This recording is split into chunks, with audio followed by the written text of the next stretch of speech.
आज की कहानी में हम देखते हैं कि जैसे ही लड़का गमी कैंडी लेने वाला था, अचानक एक खिलौने वाले हाथ ने उसे कसकर पकड़ लिया, जिससे वो इतना चौंक गया कि उसकी जेब से गमी कैंडी पूरी जमीन पर गिर गई। उन्हें हैरानी हुई, जमीन पर गिरे नरम कैंडी बेर जिंदा हो गए और उन्हें उत्सुकता से घूरने लगे। कर्ली हेड हैरान होकर उनका स्वागत करने की कोशिश कर रहा था, लेकिन अगले ही सेकंड सभी भालू एक साथ मिल गए, बड़े होते गए जब तक कि वे 1 दर्जन बड़े भालू नहीं बन गए जो उनकी ओर रेंगने लगे। दोनों तुरंत डर गए और वहीं जम गए, हिल नहीं पा रहे थे। कर्ली हेड ने उनसे बात करने की कोशिश की, लेकिन भालुओं ने उन्हें पूरी तरह से नजरअंदाज कर दिया। अगले ही सेकंड उन्होंने अपने खून जैसे लाल मुंह खोले और लड़के पर झपट पड़े। ऐसा लगा जैसे वे उसे 2 टुकड़ों में तोड़ना चाहते हों। बड़ी कोशिश से उन्होंने भालू को जमीन पर पटक दिया, उसे लात मारी और फिर एक और भालू को पकड़कर कई बार मुक्का मारा, लेकिन पलक झपकते ही उसका हाथ एक भालू के पेट में चला गया और फिर सारी कैंडीज एक साथ जमा होने लगी, जिससे कर्ली हेड अपनी जगह पर मजबूती से चिपक गया।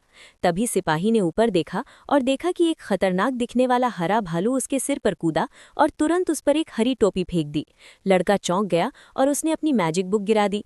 अचानक एक जोरदार ताकत निकली और हरी टोपी को खींच कर ले गई। तभी उसे एहसास हुआ कि कर्ली को उस बड़े भालू ने पूरी तरह निगल लिया था। सिपाही ने जल्दी से अपनी मैजिक बुक उठाई और गमी बेर्स पर हमला कर दिया। आखिर में दीवार पर सिर्फ एक छोटा भालू ही बचा था जो संघर्ष कर रहा था। दयालु कर्ली ने हाथ बढ़ाकर खींचा, जिससे सारे गमी बेर्स तुरंत धूल में मिल गए। लेकिन उसी पल एक आदमी अचानक सुपरमार्केट में आ गया। वो आराम से खिलौनों के पास गया, अपनी आंखें बंद की और टैंग मॉन्क का टाइटनिंग हेडबैंड मंत्र पढ़ने लगा। एक पल बाद सुपरमार्केट जोर जोर से हिलने लगा, लाइटें टिमटिमाने लगी। तभी दीवार पर लगा हरा मॉन्स्टर अचानक जाग गया और आसपास के बैल और घोड़े वाले मॉन्स्टर भी हिल गए। पलक झपकते ही सारे राक्षस और राक्षस इकट्ठा हो गए।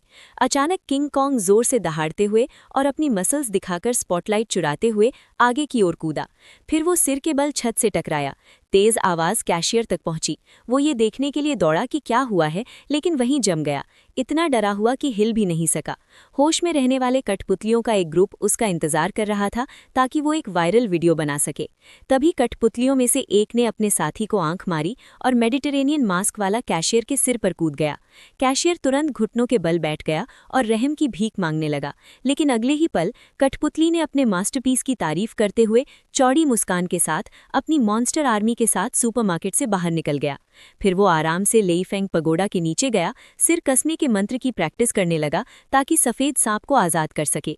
अचानक पगोडा के ऊपर बिजली गिरी और शहर की सारी कठपुतलियां तुरंत कोयले की तरह काली हो गईं।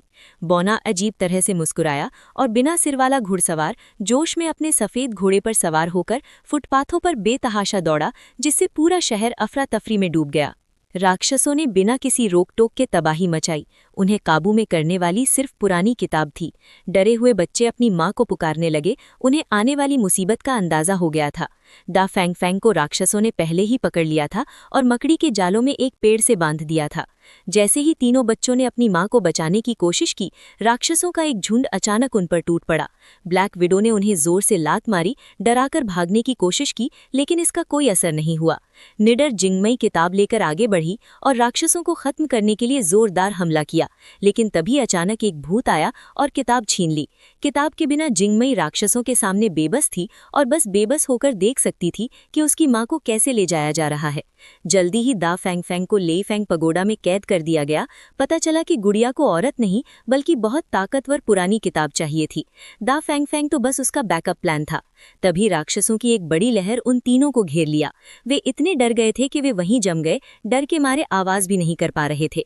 अचानक एक और राक्षस आया और उन्हें घसीटकर घर के अंदर ले गया। श्याओ शुआई ने जल्दी से अपना नकाब उतारा और उनसे कहा कि वे भी राक्षसों का भेष बदल लें ताकि दूसरे राक्षस उन पर हमला न करें। भेष बदलने के बाद वे लेईफेंग पगोडा की ओर दौड़े और चुपके से सिक्योरिटी गार्ड की चेकिंग से बच निकले। आखिरकार उन्हें पगोडा में अपनी मां मिल गई, लेकिन तब तक बहुत देर हो चुकी थी। दा फैंग फैंग पहले ही एक गुड़िया में बदल चुकी थी। इस समय गुड़िया लिफ्ट से पगोडा में गई और पगोडा की सुपर पावरफुल बिजली का इस्तेमाल करके उस पुरानी किताब को पूरी तरह से नष्ट करने की तैयारी कर रही थी जो उसे कंट्रोल कर रही थी। जिंगमई ने ये देखा और इसे रोकने के लिए जल्दी से ऊपर चढ़ गई और अपने भाइयों से कहा कि पगोड़ा की बिजली जल्दी से बंद कर दें। डाबिंग, जिसने कभी फिजिक्स नहीं पढ़ी थी, अचानक उसे एक आइडिया आया और उसने सभी स्विच अपनी जगह पर कर दिए। सुपर पावरफुल बिजली ने तुरंत बिजली को नष्ट कर दिया।